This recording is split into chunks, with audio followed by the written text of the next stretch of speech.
Hi everybody, it's Auntie Megan and I have another story for you. Today we're going to read Alexander and the Terrible, Horrible, No Good, Very Bad Day by Judith Viorst. I probably said that wrong and I do apologize. But it was illustrated by Ray Cruz. And like many of the other stories I've read for you or will read for you, if you have a copy at home or can download a copy from your local library, I would encourage you to do so. So if everybody's ready, we will begin. I went to sleep with gum in my mouth, and now there's gum in my hair. And when I got out of bed this morning, I tripped on the skateboard, and by mistake, I dropped my sweater in the sink while the water was running, and I could tell that it was going to be a terrible, horrible, no good, very bad day. At breakfast, Anthony found a Corvette Stingray car kit in his breakfast cereal, and Nick found a junior undercover agent code ring in his breakfast cereal, but in my breakfast cereal, all that I found was breakfast cereal. I think I'll move to Australia. In the carpool, Miss Gibson let Becky have the seat by the window. Audrey and Elliot got seats by the window too. I said I was being scrunched. I said I was being smushed. I said if I don't get a seat by the window, I'm going to get carsick. No one even answered. I could tell it was going to be a terrible, horrible, no good, very bad day. At school, Miss Dickens liked Paul's picture of the sailboat better than my picture of the invisible castle. At singing time, she said I sang too loud. At counting time, she said I had left out 16. Who needs 16? I could tell that it was going to be a terrible, horrible, no good, very bad day. I could tell because Paul said that I wasn't his best friend anymore. He said that Philip Parker was his best friend and that Albert Moyo was his next best friend and that I was his third best friend. I hope you sit on a tack, I said to Paul. I hope the next time you get a double-decker strawberry ice cream cone, the ice cream part falls off the cone and lands in Australia.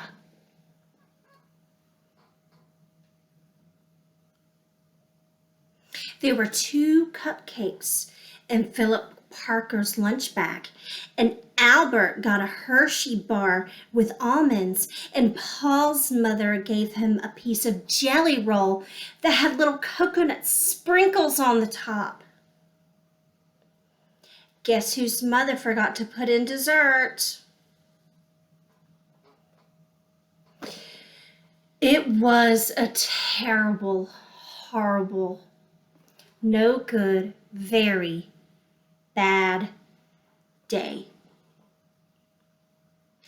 That's what it was, because after school, Mom took us all to the dentist, and Dr. Fields found a cavity just in me. Come back next week and I'll fix it, said Dr. Fields. Next week, I said, I'm going to Australia. On the way downstairs, the elevator door closed on my foot. And while we were waiting for my mom to get the car, Anthony made me fall where it was muddy. And then when I started crying because of the mud, Nick said that I was a crybaby.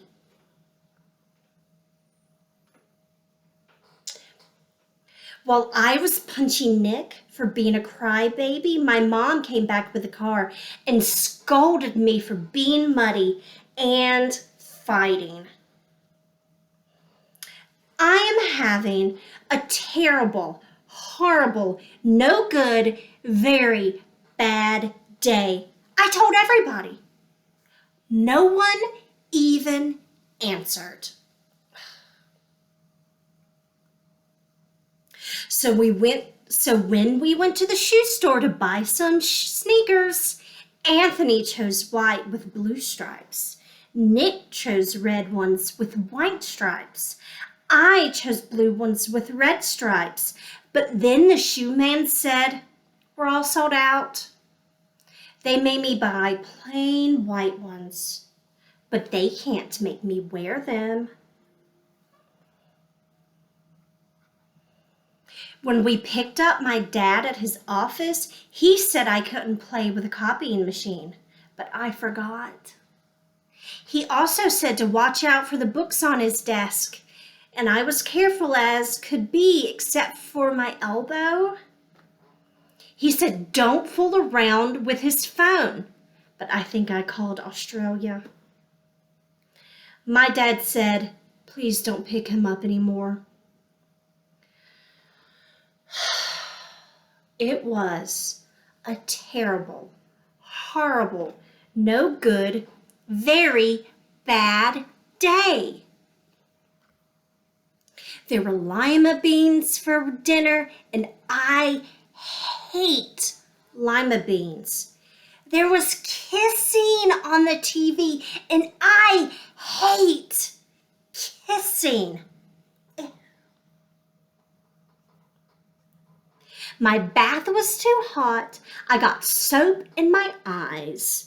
My marble went down the drain, and I had to wear my railroad train pajamas. I hate my railroad train pajamas. When I went to bed, Nick took back the pillow he said I could keep, and the Mickey Mouse nightlight burned out, and I bit my tongue. The cat went to sleep with Anthony, not me. It had been a terrible, horrible, no good, very bad day. My mom says some days are like that. Even in Australia. So that was Alexander and the Terrible, Horrible, No Good, Very Bad Day by Judith Viorst. I hope you enjoyed this, and even if you have a terrible, horrible, no good, very bad day, not all days are going to be like that. Everybody will have them, even in Australia. And tomorrow is another day. Hope you all have a wonderful day, today, tomorrow, and the next. And I'll see you later. Ciao.